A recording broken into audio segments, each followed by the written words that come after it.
Calvin, Trey, and Scott. 6:46 on your Sunday night. We're heading down the home stretch. Great to have you along tonight.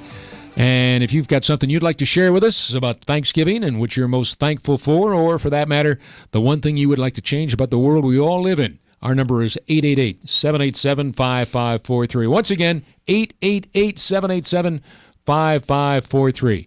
How about it, guys? Thanksgiving Day. Where are you going to spend it? What's your favorite food on the table? Not the turkey. Over and above that. What comes to mind? Trey? I'm going to beautiful Lubbock to be with my dad's side of the family. And all right, I'm sorry, I'm breaking the rule, but my cousin does a Cajun fried turkey, the deep fried turkey. Man, it's really good. Really? Interesting. Mm-hmm. Now, do you work it around the Cowboys game or? Oh, absolutely. Absolutely. It's a late kick this year, We used to work it around the Longhorns game, but they're playing the day after this year. And last year, actually. That's right. It used to be. Remember, A&M used to play Texas. Remember, every Thanksgiving. Texas? Yeah, I know. It was always a big game. The Southwest Conference. Why can't they do that? Here it comes. Why can't they still do that? Here it comes. I mean, Texas plays non-conference games all the time. Why can't we still do that? Anyway, that's my pet peeve. And talk about something I would change.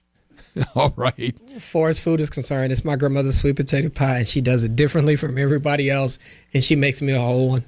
And I go to town on it, so I have my 1,000 calories right then and there. Where are you going to be?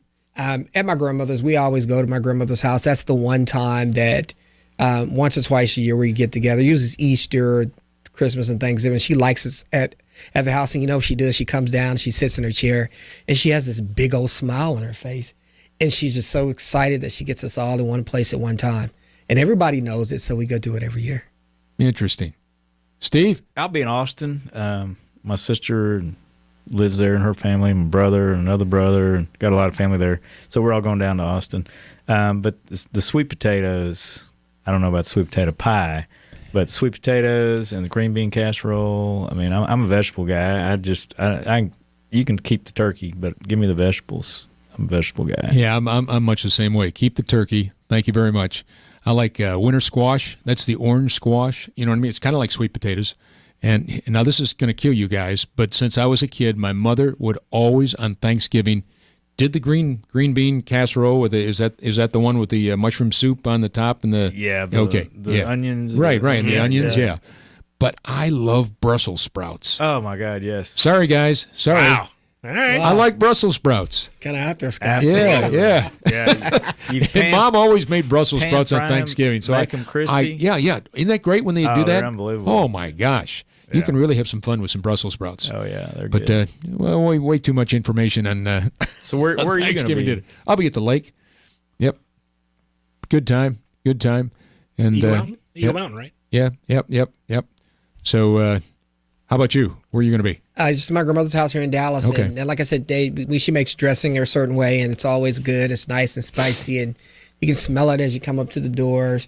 So, my sister helps her do it now. She can't really do everything like she used to, but my sister's kind of learned the trade. So she's going to help, and my mom helps with it a little bit. My sister mainly, though. What Very time's cool. that Cowboy game? Cowboys at 3:30 kick. 3:30. Yeah, so that means early meal. Yeah, that's an early dinner. Church, early meal, football, and more football. Yes. Yeah. All right, let me ask you guys this. Remember what we were talking about before? Yeah. If you could change places with one person. If you could change places with one person on the face of this earth, it could be an entertainer. It might be the quarterback of the Cowboys. It might be a political figure. It could be anybody that you think of. But who would you change places with, and why? What would you do after you change places with them? For me, it'd be actually State Representative John Lewis. I know it's going to be a funny little story here, but I met him in Atlanta, and he was just so nice. And he some years ago, a long time ago, and he was just so nice and so energetic. And when he saw young people, he wanted to help them. He just won a book award here as a national book award for a book he wrote about the civil rights movement. And it's funny because he and his state, and he's from Georgia, I think, he got turned down for a library card back in the day. And his teacher told him, you read as much as you can, love the books. And he grabbed every book he could and read every book he could. And to get turned down for a library card back in the civil rights movement and now to win that book award. And just the fact that I met him, and when I talked to him, I was very encouraged about the way he thought and how resilient he was. I think that's the guy I changed places with, because he saw so much, and he seems like he's so wise. Interesting. Trey? I guess it'd have to be Donald Trump. Not for near as good a reasons as why Calvin would change places, but I think he has an opportunity to come in and maybe address some of the problems that our federal government is facing. I mean, I know on the last show I said I didn't vote for him. I'm cautiously optimistic about a Trump presidency, but if I were him, I would come in and I would audit every federal agency for its effectiveness and its following its mandate, and then I would start cutting. Interesting. And what is the one thing that you would want your legacy to be if indeed you were the president someday? Balancing the budget. That's number one. Number one, absolutely. All right. Steve? I got to say, I'd trade places with Mark Cuban. I mean, he works hard, but he looks like he has a lot of fun with everything he does. I mean, the Mavericks, he's always on the court. And No, he really ticked a lot of people off. I like Mark. I've known Mark a long time. Did one of the first interviews with him. I think I was the first one in his house when he first came here. And there wasn't a stitch of furniture in there. But he couldn't have been nicer. And all the plans that he had to do when he'd just taken over the team and what have you.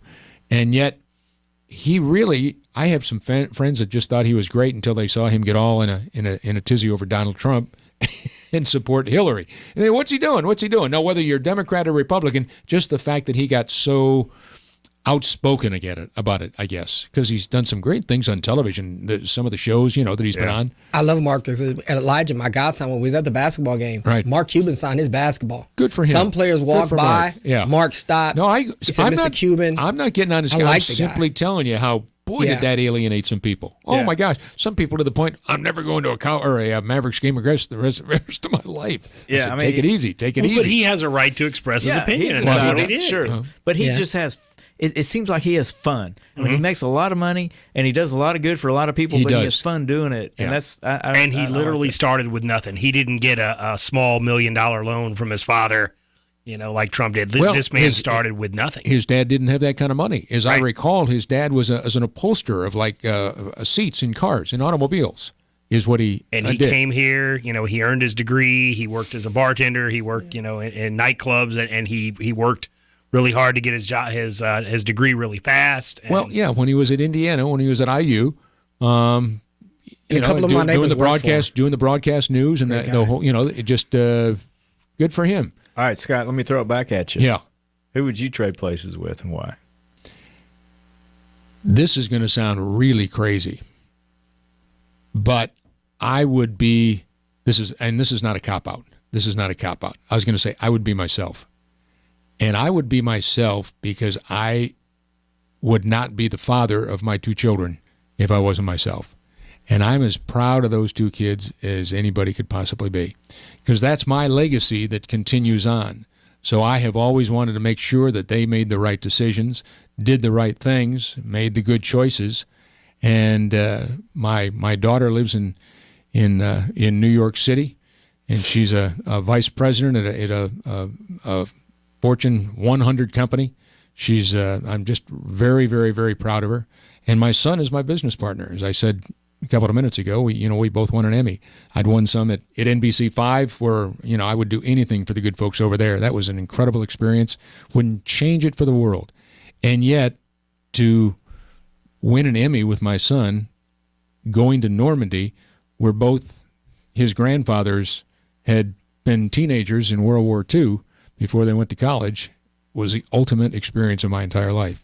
And I was alongside with my son. And I might say, I just found out this morning that I'm going to be going to Hawaii with my son on the 75th anniversary of Pearl Harbor Day to do another documentary. And I am on cloud nine. So that's why I'm, and not as a cop-out, but because there's a lot of people. Paul McCartney is somebody as a kid I grew up going, wow, because I love music. Dick Clark was another guy. The late Dick Clark was American Bandstand. I thought that was very cool. And I like people that are philanthropic, that understand what it takes to give a little something back. I'm very impressed with what Danny Thomas did with St. Jude Children's Hospital. I've been up there probably 20 times. Incredible place. I call it a Disney World for sick kids, and it's unbelievable. And yet we have such great hospitals right here in North Texas with Cook Children's and Children's Medical in Dallas. So. Well, plus, So that's my cop-out answer, but that's right. And you get to be married to Carol. Oh gosh, of course. Well, see, there's good things straight across the board. How can you go wrong? You can't. How can you go wrong? That's right. So it just family is first and foremost, and I had the best parents in the world. My mom and dad were just the ultimate. So so it was a good thing. Well, now that I've taken all the time like that, guys, we've got about a minute here to say goodbye. I didn't mean to ramble on there, but that's my answer. Closing thought. You got 10 seconds, Trey. God bless America. Yeah. And everybody have a nice Thanksgiving. Good way to leave it, Trey. How about you, Calvin? Hey, enjoy your family, enjoy your values, and just love your family and be thankful that you're here to see them this holiday. You got that right. Yep.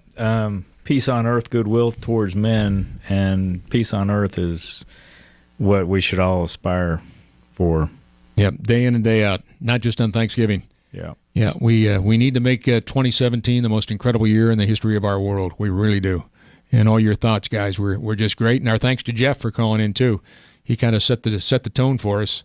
Jeff, if you're listening, you and your wife Judy, we wish you all the best. And again, we're keeping you in our thoughts and prayers. And thanks for a winning football team. Yeah. Thank How about God. those Cowboys? Huh? How about them Cowboys? How about them Cowboys? All right.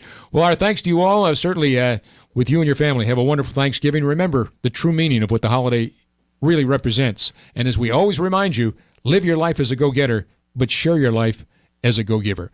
Happy Thanksgiving, everybody. Good night, Texas. Hey, did you know that the biggest investment most people will make in their lifetime is the purchase of their home? So it's most important that you find a mortgage company that's experienced and knowledgeable. A lending company